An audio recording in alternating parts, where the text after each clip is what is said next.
To me, being Métis was, I just think of my childhood, my growing up, my family, and I just remember big, noisy, vibrant, laughing, very colorful people, music, dancing, self-sufficient, and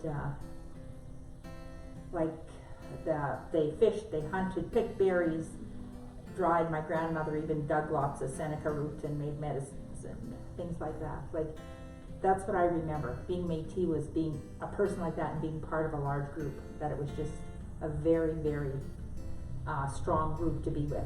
And I felt really strong when I was with my family and we were all together, and cousins and aunts and uncles.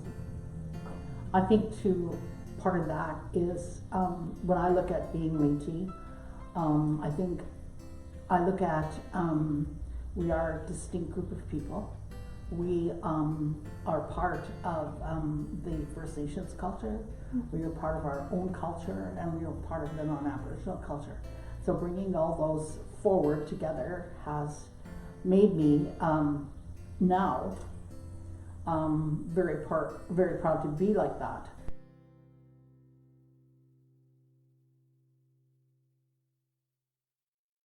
Granny would take us out. She would take me out, and we would go check and look for the different kinds of herbs and plants, and then she would show us how to make them. She would talk about, I can remember her talking about the birch tree and the different things that you could make out of the birch tree. She mostly talked about teas, and there was this thing, I never understood what it was, and I used to say to her, "Are you kidding? That's gross." And it was chaga, and I didn't know what chaga was, and I can remember her walking towards this birch tree, and she picked off this mushroom, which was about this big, and it grew, because the mushroom is like a fungus, and it grew on the trees, and you would take that chaga and you could use it for, oh goodness, Granny used to use it as a tea, like she did with the birch bark and like she did with the dandelions. So those kinds of things were all the Seneca rootness. Of course, Seneca root, you picked it, you used it for tea, but you also could sell it, you know, and so Uncle Ed would pick for long periods of time and send this off to the Hudson Bay, and you know, or wherever he sent it, and of course that was a form of money that he got. So those are the kinds of things I remember when Malone talks about self-sufficient. Oh my goodness, the gardens Granny used to have, hey? Gardens, yeah. And the trapping and the hunting, like, we were laughing yesterday because in the videos we did, those little clips, I remember Irma Taylor saying, "I hate duck." And I say the same thing, I hate duck, because my brother was a great hunter, and he brought, during duck hunting time of year, duck, and we ate duck, every which way, and I, to this day, will not eat a wild duck. All the uncles could fish, they could hunt moose, hunt deer, hunt elk, everywhere, and some of them would go for a long period of time, like they would go for days. I think I was about 12, and I asked my dad and Uncle John if they would take me hunting, and they said I could go hunt, but I had to push a bush. And I said, "Well, what's that, push bush? Can I shoot a gun?" And Uncle John said, "No, you're too young." And I was kind of mad, but I mean, I still wanted to learn what push bush was. Well, I learned the hard way. Pushing bushes, you make the noise and Yeah, drive the animals out of the bush. Bushes. And then they're standing waiting to get them, yeah. So, Our house, we lived in town by then, but my oldest brother he hunted and he trapped, and all winter. And we had a lean-to part of our house that we kept our freezer in and coal, because we had a wooden coal stove. And he put the hides, like those were tapped out on big boards. He had long pointed pieces of wood that he put like they were inside out when he dried it, muskrat like that, little ones for weasels. He did all this and he kept them in this room and I can still smell that oily, I don't like that smell, but that's how when you went into that room, our freezer was in there. Yep. And, I remember that smell. Yuck. And he said he would make a lot of money, cause Yeah. he'd leave them there, they'd season dry or whatever, he'd clean them all up and they would dry there, and then he'd roll them up and mail them off to the Hudson Bay Yeah. Company, and he got good money. Yeah, like they were, I can remember Dad doing that, with, those boards, and he was teaching us how to scrape and then how to put them in there, cause you have to be very careful when you put them on the boards. And so like all of us kids, I mean, I did, and my brothers and sisters, we were taught that because we were taught how to snare, we were taught how to shoot eventually, of course fish. My Uncle Ed used to be so quick, he'd be close to a small little body of water. Do you remember him doing? Just digging like this and catching the fish by hand. Like it was plentiful in the valley at that time. There was the river would flood. I don't think it floods like that anymore. That Capel Valley there in Skinner's Marsh, Yeah. they call it now. My grandma lived just very close there, and it would flood right back Yeah. so far. And then, of course, there was a little creek that would be dried up most of the time, but when the water spread, it ran. And we used to lay on this little bridge and catch those fish. Yeah. And grandma would count them. And just sitting there visiting. Yeah, we lay on the bridge. We'd stick on our feet in the water and just visit. Like Mona and I and whoever our brothers or cousins were, we would just sit there and visit. Like we spent hours there. And so I mean that was when we say family, it was family because it was all full of aunts and uncles and cousins. And then of course you got the neighbors who sometimes the other Métis families that were in the vicinity would come and visit. Sundays was a glorious day. Because our family lived down along the valley, you know where the Green Bridge is? I don't know if you're familiar with it. Well, all along that, from the corner this way was full of Métis families. House upon house were there. There's not a house anymore except a little bit of Fan's house is still way far down. You can see it back in the hills. And All the houses. Aunt Emma's homestead is there, and we still gathered there. But she purchased that land. That's bought land. That wasn't Yeah. land. And then my Uncle Peter's house, which is on the same road, but it comes this way to Indian Head, that old black dirt road, his house is still standing in the bush. But other than that, they're all gone. But there was many Métis families, and of course everybody got together. And everybody, like people worked, like the Métis people were hunters, you know, they followed the buffalo, they traveled, they did a little bit of everything.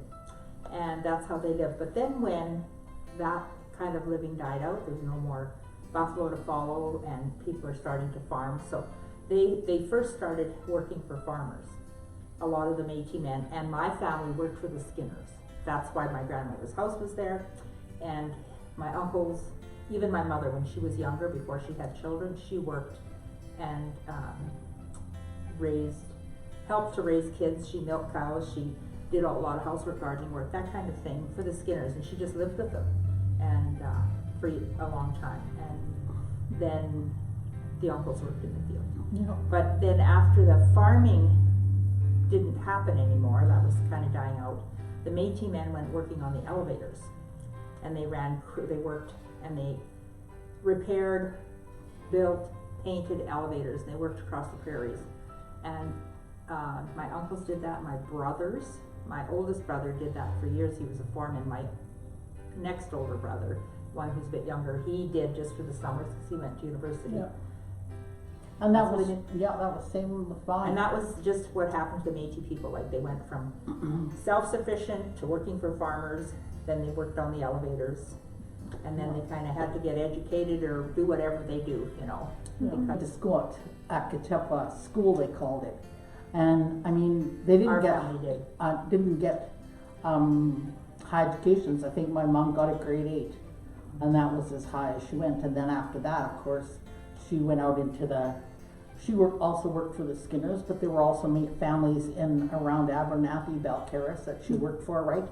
And she worked for a family, Emerson's, in Abernathy, and they paid her $15 a month. She thought she was a millionaire. And my mother got 7. She must have started, your mom's a lot younger than my mom. Yeah. And my mom got $7 a month, and they did well, and that's Yeah. what the wages were. So like they had a great time, like I mean, and hard-working people. I mean, hard-working people. And I think that's one of the things that they instilled in our generation, because they grew up in that time. Realized that they didn't want us to work as hard as they had to, and so that we were encouraged to go to school and stay in school and get an education and all that kind of thing, right? But growing up Métis, and I wasn't always like that. I was not. I felt lost sometimes because I didn't know where I fit in, especially growing up here. It was difficult. Indian Head was a very difficult community for the First Nations people weren't around because any kids went to school at the residential schools. Yeah.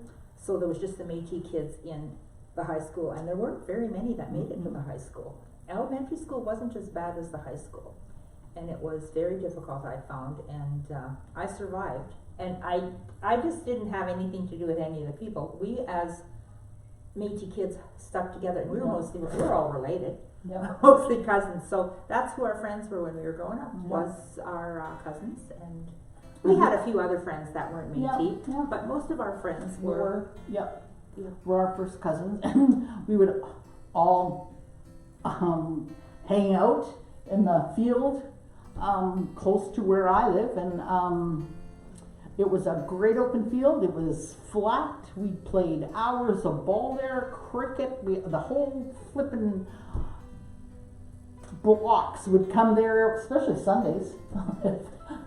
We hung out like that's, I guess, because we had all our friends, our relatives. Yeah. And we did lots of things that were family oriented, and we always did. So it was that's just how life was.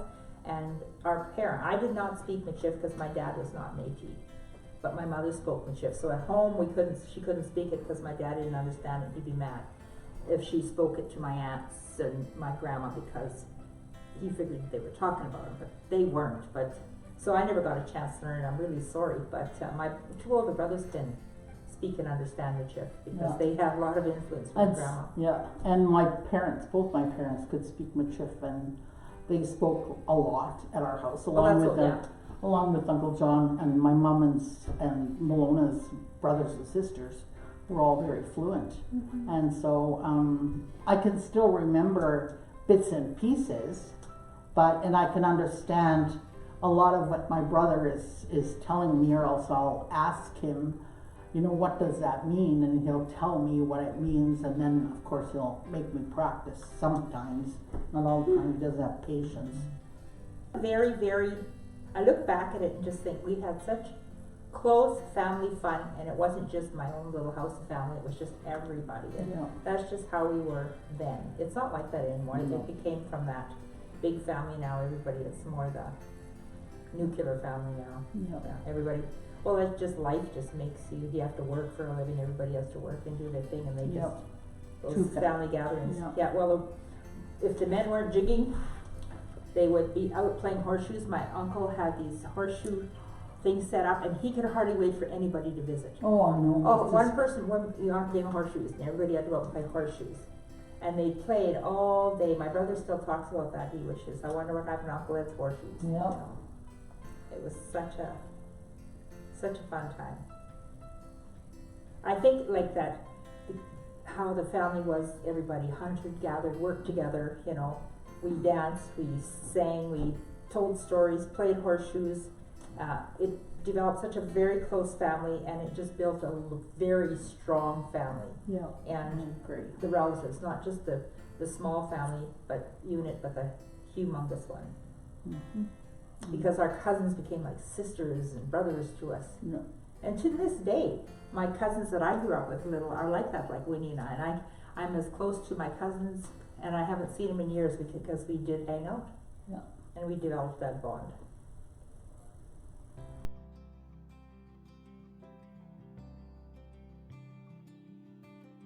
I think we are headed headed in the right direction for reconciliation. It's a very slow process, but we're getting there. I think that the museum and the theater has been a big part for Indian Head to help create reconciliation. They've worked together. We've had the cultural days. We've had the Knowledge Keepers DVD. We've had what did you call it when we put it at the theater, and we did the showing at the theater and the opening, I guess. And we had all the special people there, and with Crystal Peterson, and it was just what we did. I was just blown away myself as to how much recognition that we got for that, and people just said, I didn't know that, and they were so happy to know that, and it made them feel good. And I don't know if it's the knowledge has created a better understanding, but I really felt that, like, the museum has done so much in conjunction with the theater, but I know, like, when we had the cultural days here, we had jigging, we had the weaving, which is like the sash weaving with Virginia LaCroix and Derek Rosette's jigging. My daughter Renee from Vancouver Island was here last summer, and she made bannock with the little the kids camp, and it was fun because I helped her out. And then the theater put on a play, and I think that's when the chair was given back to the region, and the region gave it back to the museum, gave her Dumont's chair, and it's going to stay here. Like, all those have created such knowledge in Indian Head, and to a bigger understanding, and I just see nothing but positive came out of that. And I talked to people who were so sorry they missed it, they weren't around, and I know you asked how children can, or the people, the young, can help, and I think that's what do this kind of thing, public things that give knowledge to people, give them a better understanding, and it just creates, I would say it's a big move towards reconciliation, because the understanding helps. I think that when I think of reconciliation, I think it's not about guilt or innocence. It's about establishing a responsibility. There's some serious indicators that Indian people were, just left out there, forgotten out there, lost culture, lost, land, lost, and everything relates back, I think, when I think about it, I think about the Indian Act, right? And I think about government, and I think with the Indian Act, it was, that whole act was to, as far as I'm concerned, take the Indian out of kids. The Reconciliation Act came along because of a class action suit that all the tens or thousands of kids who had a claim against the government for the mistreatment that they received while they were in schools. When when we started the Reconciliation Commission, when you sit back, and I'm sure I've read lots of stories, same as I'm sure anybody who wants to read stories about what actually happened in those schools was traumatic. And I think that's very sad. And I think that we as Canadian people have to realize that, yeah, we had a part in that. Yeah, that just didn't happen. Those stories aren't made up. There were 6,500 witnesses who wrote statements out about how they were treated in residential schools. And then you wonder why, the generations after that are still in the predicament that we are in. So yes, I think that education is the key for this whole thing about reconciliation. It has to be. You have to learn about the culture. You have to learn about living on a reserve. You have to understand what the Treaty Act does. You have to understand what the Indian Act is. All that information is really vitally important. And I think that yeah, we've made a lot of progress in this town alone. And that's through people who have been on this museum board, who have taken part in the setting up of the theater, all those things, things that are happening in the education now, in education system, in our school primarily. We have a teacher in a grade 9 teacher who is, really trying to bring all that information back. That's so important because our kids have to learn what happened back then. All we learned was that we were savages, road allowance people, beggars, drunks, lazy, and like now, people have to recognize that Indian people are judges, we're teachers, we're lawyers, we're, nurses, we're doctors, we're lots of those things, plumbers, electricians, whatever. We have an economic base in our Canadian society. And I think that in order for us to carry on, that they have to, respect and show respect and compassion, and they have to be willing to learn and to acknowledge, yep, we made a big mistake back then. It is getting better, but we have a long ways to go, a long ways. People are in denial if they think that Canada is, or Saskatchewan is not racist. No. I think that we have to create activities learning activities, like educate people through learning, but do it so that they participate and learn and feel and see.